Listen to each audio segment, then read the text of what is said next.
안녕하세요, 여러분. 오늘 영상에서는 지금 여자 배구판을 가장 뜨겁게 흔들고 있는 페퍼저축은행의 추락과 그 중심에 서 있는 박정아를 둘러싼 논란의 실체를 하나씩 짚어봅니다. 단순한 연패 이야기가 아니라 한 팀의 시스템이 어떻게 무너지고 있는지, 그리고 그 과정에서 왜 특정 선수에게 모든 비판이 쏠리고 있는지를 냉정하게 파헤쳐 보겠습니다.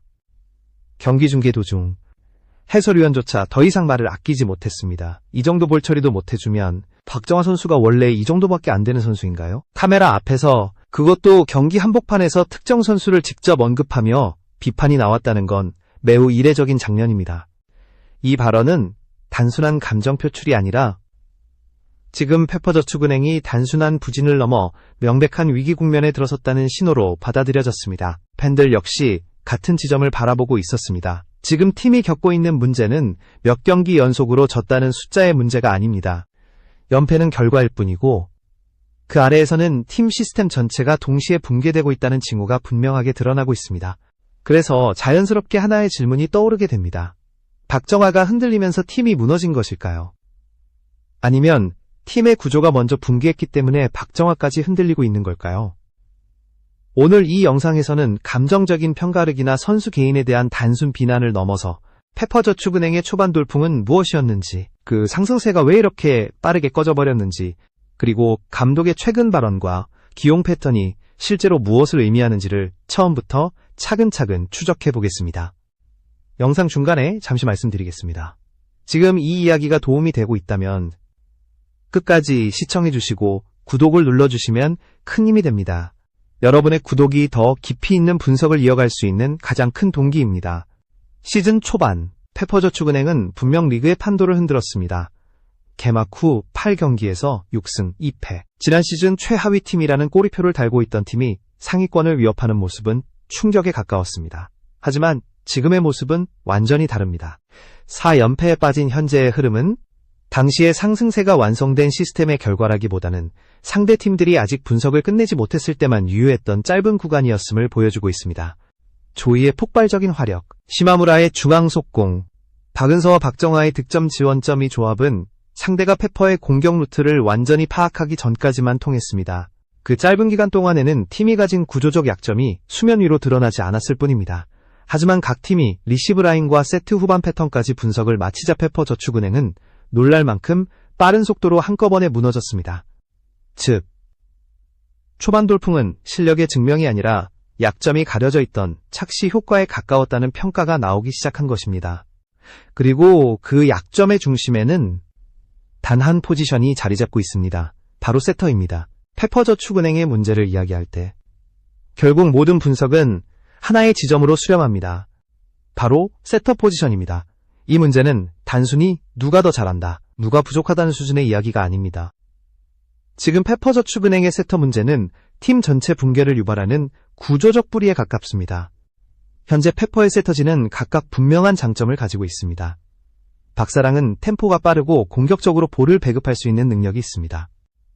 상대 블로킹이 정비되기 전에 사이드를 활용하는 데에는 분명 강점이 있습니다. 하지만 볼의 안정감이 흔들리는 순간 속공과 이동 공격이 동시에 죽어버리는 치명적인 약점을 안고 있습니다. 조금만 리시브가 흔들려도 공격 선택지가 급격히 줄어드는 구조입니다. 박수빈은 기본 기술과 패스 감각이 좋고 볼의 방향성이 비교적 명확합니다.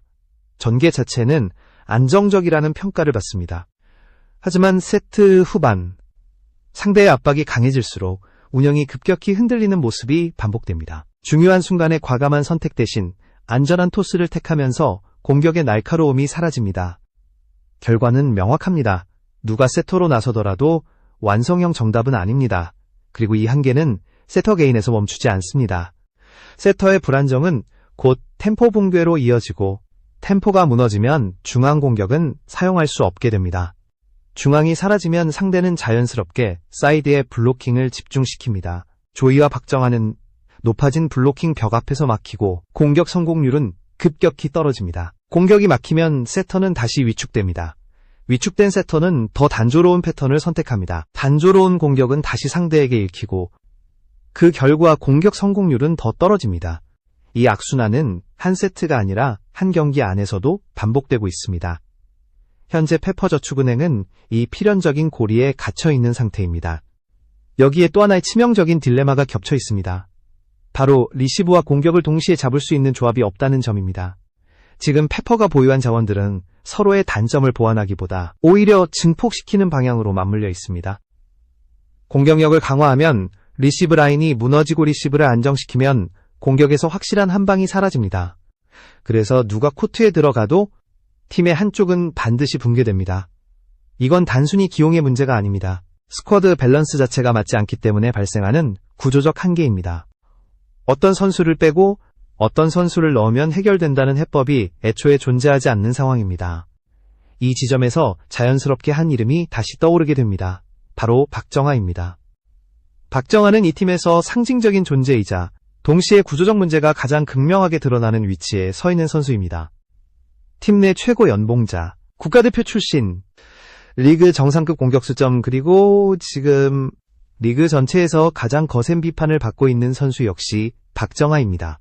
하지만 정말로 문제의 시작은 박정아 개인일까요? 아니면 이 무너진 구조 속에서 가장 큰 충격을 흡수할 수밖에 없는 자리에 박정아가 서 있기 때문에 모든 비난이 그에게 집중되고 있는 걸까요? 이 질문에 대한 답은 다음 이야기에서 더욱 분명해지기 시작합니다. 문제는 경기력에서만 끝나지 않습니다. 연패가 길어질수록 가장 먼저 무너지는 것은 전술이 아니라 분위기입니다. 지금 페퍼저축은행의 코트 위에서는 그 변화가 너무도 분명하게 포착되고 있습니다. 실수가 나온 직후 선수들 사이에 시선 교환이 사라졌습니다. 누군가를 격려하거나 손짓으로 정리하는 장면 대신 고개를 숙이거나 시선을 피하는 모습이 반복됩니다. 세트 후반, 점수가 접전으로 흘러갈수록 코트 안에서 리더십은 보이지 않습니다. 할 수 있다는 표정보다는 또 실수하면 어떡하지? 라는 불안이 먼저 드러납니다. 득점 이후에도 분위기는 살아나지 않습니다. 점수를 따낸 직후에도 환호 대신 굳은 표정이 이어지고 한번 흐름이 끊기면 그 공백은 쉽게 메워지지 않습니다. 이 장면들이 의미하는 바는 단 하나입니다. 현재 페퍼저축은행은 경기력 이전에 팀 문화와 자신감이 이미 무너진 상태라는 것입니다. 이 상태가 지속된다면 개개인의 기량이 아무리 뛰어나더라도 반등의 신호는 쉽게 나타나지 않습니다. 그래서 많은 팬들이 말합니다. 지금 페퍼의 문제는 특정 선수의 폼이 아니라 팀 전체가 심리적으로 무너진 상태라는 것이라고. 이 지점에서 박정아를 바라보는 시선 역시 달라질 필요가 있습니다. 박정아는 이 구조 속에서 가장 많은 압박을 받는 위치에 서 있습니다. 점세터가 흔들리면 가장 먼저 타이밍이 어긋나는 포지션, 리시브가 흔들리면 가장 먼저 공격 성공률이 떨어지는 자리, 그리고 결정적인 순간마다 해결을 요구받는 역할점이 모든 부담이 한 경기 안에서 동시에 몰려옵니다. 세터의 불안, 박정아의 타이밍, 붕괴 결정력 하락, 리시브 불안심화, 그리고 다시 공격 위축. 이 과정은 단절된 사건이 아니라 하나의 연쇄 반응으로 이어집니다. 즉, 박정아가 무너져서 팀이 흔들리는 것이 아니라 팀이 흔들리기 때문에 박정아가 가장 먼저 무너질 수밖에 없는 구조입니다. 그럼에도 불구하고 팬들의 시선이 박정아에게 집중되는 이유는 분명합니다. 팀 내 최고 연봉자라는 상징성 국가대표 출신이라는 기대치, 그리고 결정적인 순간에는 해결해줘야 한다는 역할점이 모든 조건이 겹치면서 결과가 나오지 않을 때 비판은 가장 먼저 그에게 향하게 됩니다. 여기에 SNS를 둘러싼 논란까지 겹치며 심리적 압박은 더욱 커졌습니다.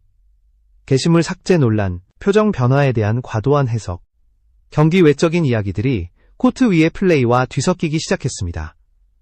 선수 개인이 감당하기에는 지나치게 무거운 짐이 쌓이고 있는 상황입니다. 그리고 이 흐름 속에서 하나의 중요한 변화가 포착되기 시작합니다. 바로 박정아의 출전 시간과 활용 방식입니다. 최근 경기들에서 박정아는 더 이상 팀의 절대적인 선택지가 아닙니다.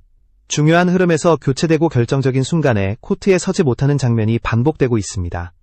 이건 단순한 컨디션 조절이나 로테이션의 문제가 아닙니다. 여자 배구에서 특히 고액 연봉자이자 베테랑 선수를 이런 방식으로 기용하는 경우는 매우 드뭅니다. 보통은 경기력이 떨어져도 경험과 반등 가능성을 이유로 어느 정도는 참고 쓰는 것이 일반적입니다. 하지만 지금 페퍼저축은행의 선택은 그 공식에서 벗어나고 있습니다. 이 지점에서 팬들 사이에서 조심스럽게 하나의 이름이 다시 언급되기 시작합니다. 바로 이소영의 사례입니다. 점 부진, 출전 감소, 전력 외의 분류 그리고 결국 계약 해지로 이어졌던 그 흐름. 지금 박정아의 상황이 그때와 닮아 있다는 이야기가 나오기 시작한 이유입니다. 아직 공식적인 발표는 없습니다. 하지만 감독의 선택은 언제나 가장 솔직한 신호입니다. 인터뷰보다, 기사보다 코트 위에서의 선택이 모든 것을 말해줍니다. 그리고 지금 박정아는 그 코트에서 점점 사라지고 있습니다. 지금부터는 숫자와 선택의 이야기입니다. 감정이 아니라 기록과 흐름으로 박정아의 현재 위치를 짚어봐야 할 시점입니다. 박정아는 페퍼저축은행에서 연봉 7억 7,500만 원을 받는 선수로 리그 전체에서도 손에 꼽히는 최고액 연봉자입니다. 이 연봉은 단순한 보상이 아니라 역할과 책임을 의미합니다. 팀의 전술 중심에 서서 위기의 순간을 해결해달라는 기대가 함께 따라옵니다. 그렇다면 올 시즌 박정아는 그 기대에 부합하는 성적을 보여주고 있을까요? 냉정하게 숫자를 보면 대답은 쉽지 않습니다. 출전 대비 득점은 눈에 띄게 줄었고 평균 득점은 한 자릿수에 머무는 경기가 반복되고 있습니다. 공격 성공률 역시 리그 평균을 밑도는 경기들이 이어지고 있으며 공격 점유율 자체가 지속적으로 감소하고 있다는 점이 가장 뚜렷한 변화입니다. 이 수치들이 의미하는 바는 명확합니다. 세터가 중요한 순간에 박정아를 우선 선택하지 않는다는 뜻입니다. 벤치 역시 결정적인 흐름에서 박정아에게 승부를 맡기지 않고 있다는 신호로 해석할 수 있습니다. 특히 팬들에게 가장 큰 충격을 준 장면은 무득점 경기였습니다. 코트에 서서 단 한 점도 올리지 못한 채 경기를 마친 베테랑 국가대표 출신 고액 연봉자. 여자 배구에서 이런 장면은 설명이 필요 없을 정도로 강한 메시지를 담고 있습니다. 비교는 더욱 냉혹합니다. 박정아보다 훨씬 적은 연봉을 받는 선수들, 심지어 신인급 선수들조차 두 자릿수 득점과 40% 이상의 공격 성공률을 기록하는 사례가 적지 않습니다. 비슷한 연봉대의 다른 FA 선수들을 봐도 득점이 되지 않는 날에는 서브나 수비, 블로킹 등 다른 방식으로 팀에 기여하는 경우가 대부분입니다. 하지만 현재의 박정아는 공격에서도 수비에서도 전술적인 활용면에서도 뚜렷한 존재감을 보여주지 못하고 있습니다. 그래서 팬들 사이에서는 점점 더 직설적인 말들이 나오기 시작합니다. 연봉이 아니라 이름값만 남았다는 평가입니다. 물론 한 선수의 커리어 전체를 한 시즌으로 단정할 수는 없습니다. 슬럼프는 누구에게나 찾아올 수 있습니다. 하지만 문제는 지금의 부진이 단발성이 아니라는 점입니다. 지난 시즌부터 이어진 하락세가 이번 시즌 들어 출전 시간과 비중 감소로까지 연결되고 있습니다. 이 흐름은 감독과 구단이 박정아를 어떻게 바라보고 있는지를 그대로 보여줍니다. 선수 개인의 컨디션 문제가 아니라 전력 구상에서의 우선순위가 달라졌다는 신호에 가깝습니다. 이제 시선을 조금 넓혀볼 필요가 있습니다. 왜 페퍼저축은행은 지금 이 상황에서 박정아를 계속 중심에 두기 어려운가? 그 이유는 선수 개인의 이름이 아니라 팀의 구조와 방향성이 있습니다. 페퍼저축은행은 더 이상 성장만을 이야기할 수 있는 단계의 팀이 아닙니다. 신생 구단 이미지를 벗어나 플레이오프 경쟁을 해야 하는 시점입니다. 지금의 전력 구성은 외국인 선수 조이, 아시아쿼터 시마무라, 그리고 젊은 국내 자원들을 중심으로 빠르게 재편되고 있습니다. 이 과정에서 요구되는 것은 속도와 파워, 그리고 결정력입니다. 리시브가 흔들리더라도 한 번에 마무리할 수 있는 공격 옵션이 필요한 구조입니다. 하지만 박정아의 현재 플레이 스타일은 이 흐름과 점점 멀어지고 있습니다. 공격 템포는 느려졌고 결정력은 떨어졌으며 전성기 시절 강점이던 범실 관리 능력도 지금은 잘 보이지 않습니다. 그래서 감독의 선택지는 점점 명확해집니다. 같은 실수를 하더라도 젊은 선수에게 기회를 주는 쪽이 팀의 미래에는 더 이득이라는 판단입니다. 여기에 연봉이라는 현실적인 문제가 겹치면서 박정아의 존재는 투자보다 부담으로 인식될 위험이 커지고 있습니다. 이제 이야기는 선택의 단계로 넘어갑니다. 박정아의 부진이 아니라 박정아 없는 그림이 실제로 그려지고 있는가의 문제입니다. 최근 페퍼저축은행의 기용 패턴은 이 질문에 대해 점점 더 분명한 신호를 보내고 있습니다. 출전 시간은 눈에 띄게 줄었고 중요한 흐름에서 코트에 서지 못하는 장면이 반복되고 있습니다. 접전 상황에서 교체 카드로도 선택되지 않는다는 점은 단순한 컨디션 문제가 아니라는 뜻입니다. 여자 배구에서 고액 연봉자이자 베테랑 선수가 이런 방식으로 활용되는 경우는 거의 없습니다. 보통은 경기력이 떨어져도 경험과 반등 가능성을 이유로 어느 정도는 참고 쓰는 것이 일반적입니다. 하지만 지금의 선택은 다릅니다. 감독은 결과가 필요한 순간에도 박정아를 선택하지 않고 있습니다. 이건 선수 개인에 대한 평가라기보다 전술적으로 더 이상 필요하지 않다는 판단에 가깝습니다. 그래서 팬들 사이에서 자연스럽게 떠오른 비교 대상이 있습니다. 바로 이소영의 사례입니다. 부진 이후 출전 감소, 전력 외 분류, 그리고 결국 계약 해지로 이어졌던 그 흐름입니다. 처음에는 단순한 루머처럼 보였습니다. 감정적인 반응이나 과장된 해석으로 여겨졌습니다. 하지만 경기 기록과 기용 패턴, 벤치의 선택을 차분히 맞춰보면 이야기는 달라집니다. 박정환은 지금 부진한 주전이 아니라 점점 사라지고 있는 고액 연봉자가 되어가고 있습니다. 코트 위에서의 존재감보다 벤치에 머무는 시간이 늘어나고 있다는 사실이 이를 증명합니다. 특히 시즌의 시점을 보면 더 의미심장합니다. 지금은 초반도 아니고 더 지켜보자고 말할 여유도 없습니다. 팀은 연패에 빠져 있고 매 경기 결과가 절실한 상황입니다. 그런데도 박정화가 제외되고 있다는 건 감독이 이미 어느 정도 결론에 도달했을 가능성을 시사합니다. 지금의 선택은 실험이 아니라 방향 설정에 가깝습니다. 선수 입장에서도 이 상황은 결코 편하지 않습니다. 출전 기회는 줄어들고 비판의 강도는 높아지고 있습니다. 팀 내 입지가 좁아질수록 선택지는 점점 제한될 수밖에 없습니다. 커리어 후반을 벤치에서 보내느냐, 아니면 다른 길을 모색하느냐의 갈림길에 서 있는 셈입니다. 이 지점에서 계약 해지라는 단어가 더 이상 터무니없는 상상이 아닌 이유입니다. 물론 계약 해지는 구단과 선수 모두에게 부담이 큰 결정입니다. 금전적인 문제뿐 아니라 이미지, 이후 커리어까지 고려해야 할 요소가 많습니다. 하지만 분명한 건 하나입니다. 지금의 흐름은 가능성의 이야기가 아니라 현실에 가까워지고 있다는 점입니다. 말보다, 인터뷰보다, 기사보다 코트 위의 선택이 가장 솔직한 답을 말해주고 있습니다. 이제 마지막으로 남은 질문은 하나입니다. 이 상황이 어디로 향하고 있는가입니다. 박정화 개인의 반등 가능성과는 별개로 페퍼저축은행이라는 팀의 선택은 점점 더 분명해지고 있습니다. 구단의 시선에서 보면 문제는 감정이 아니라 구조입니다. 셀러리 캡 안에서 한 명의 고액 연봉자가 차지하는 비중은 절대적이고 그 선수가 전술의 중심에 서지 못하는 순간 그 연봉은 투자에서 부담으로 바뀝니다.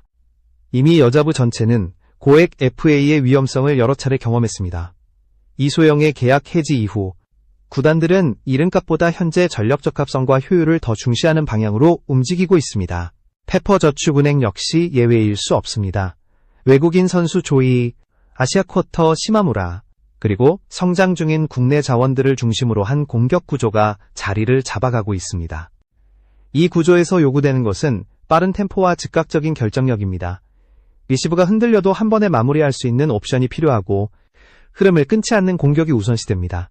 하지만 현재의 박정환은 이 전술적 요구와 점점 어긋나고 있습니다. 점세터가 믿고 맡길 수 있는 선택지가 아니게 되는 순간 코트 위의 입지는 급격히 줄어들 수밖에 없습니다. 선수 입장에서도 고민은 깊어질 수밖에 없습니다. 출전 기회가 제한된 상태로 시즌을 보내는 것은 커리어 후반부에 치명적일 수 있기 때문입니다. 그래서 계약 해지는 어느 한쪽의 일방적인 선택이 아니라 서로의 이해관계가 맞물릴 가능성도 배제할 수 없습니다.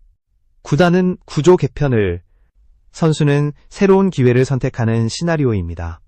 물론 아직 공식적인 발표는 없습니다. 하지만 중요한 것은 현재의 흐름입니다. 감독의 인터뷰보다 언론의 추측보다 가장 정확한 신호는 코트 위에서 이미 반복되고 있습니다. 중요한 순간에 선택되지 않는다는 사실, 그것이 모든 것을 말해주고 있습니다. 이 이야기는 박정화 한 사람의 실패담이 아닙니다. 점 한 팀이 어떤 방향을 선택하려 할 리마인드, 그 과정에서 누가 중심에서 밀려나는지를 보여주는 사례입니다. 페퍼저축은행은 지금 갈림길에 서 있습니다. 구조를 유지한 채 반등을 노릴 것인가, 아니면 고통을 감수하고서라도 방향을 바꿀 것인가. 그리고 그 선택의 중심에 박정화의 이름이 놓여 있습니다. 이 선택이 시즌의 향방뿐 아니라 한 선수의 커리어를 어떻게 바꿔놓을지, 이제 남은 것은 시간뿐입니다.